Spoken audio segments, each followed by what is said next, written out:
کون کہاں کھڑا ہے؟ پاکستانی سیاست دلچسپ صورتحال سے دوچار ہے۔ مختلف ایشوز پر اہل سیاست کا موقف بہت ہی دلچسپ ہے کہ آپ یہ سن کر حیران نہیں ہوں گے کہ کئی معاملات میں مریم نواز اور عمران خان کا سیاسی موقف ایک ہے اور کئی معاملات پر زرداری پرویز لائی اور مقتدرہ کا نقطہ نظر ایک ہے۔ آئیے ذرا جائزہ لیں کہ کون کہاں کھڑا ہے اور پھر سیاست کی نرنگی پر سر دنیا۔ ہفتہ رفتہ میں یہ افواہ گرم رہی کہ وزیر اعلیٰ بزدار کو رخصت کیا جا رہا ہے، مگر متبادل نام فائنل نہ ہونے کی وجہ سے یہ افواہ دم توڑ گئی۔ دلچسپ صورتحال یہ ہے کہ عمران خان اور نواز شریف دونوں پنجاب میں تبدیلی نہیں چاہتے۔ عمران خان اس لیے تبدیلی نہیں چاہتے کہ بزدار ان کا پسندیدہ ہے، اور نواز شریف بزدار کو بدل کر پرویز لائی کو لانے کے حق میں نہیں، کیونکہ وہ سمجھتے ہیں کہ وہ پنجاب میں بزدار کی موجودگی میں بیڈ گورننس سے تحریک انصاف کا نام بدنام ہو رہا ہے۔ مزید مزیدار بات یہ ہے کہ پنجاب میں تبدیلی کے حوالے سے مقتدرہ اور جناب آصف زرداری کے عزائم ایک ہیں۔ دونوں ہی یہ چاہتے ہیں کہ پنجاب میں تبدیلی لائی جائے۔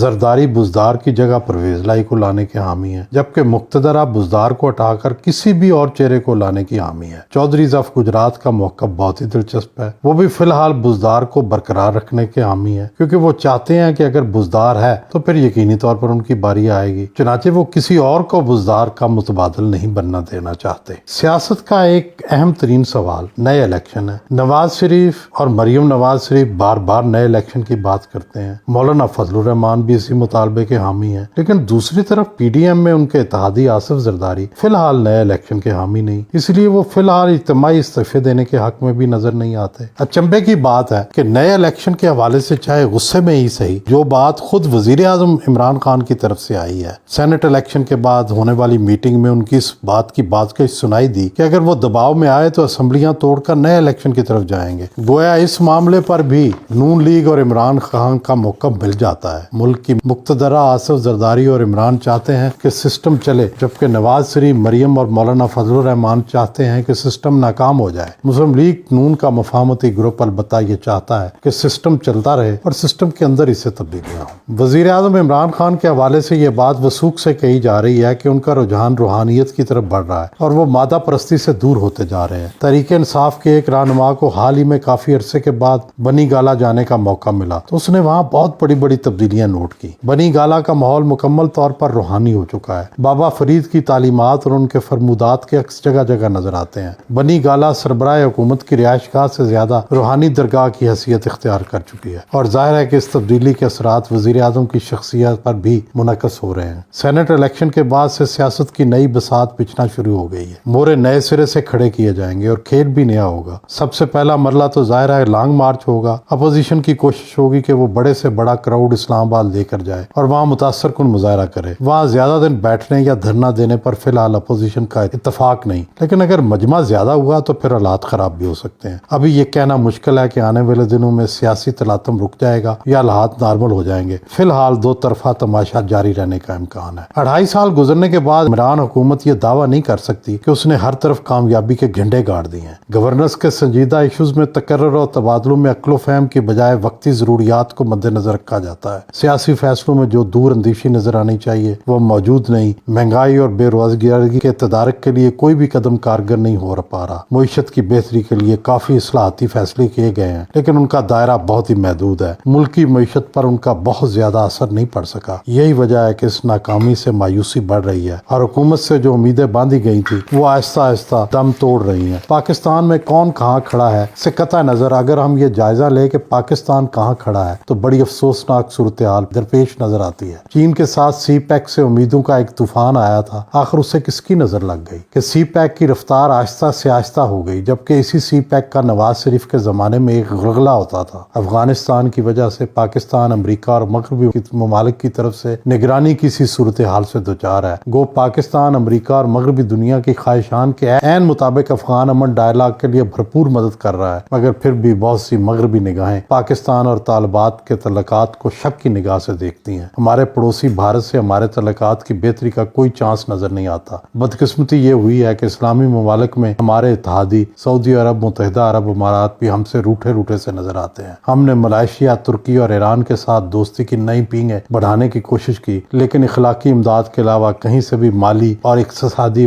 تعاون کا اشارہ تک نہیں ملا۔ حد تو یہ ہے کہ وزیر اعظم کے دورہ سری لنکا پر ہم نے خوشیاں منائیں۔ ایسا لگتا ہے کہ ہمیں مغربی دنیا اور بڑے ممالک کی طرف سے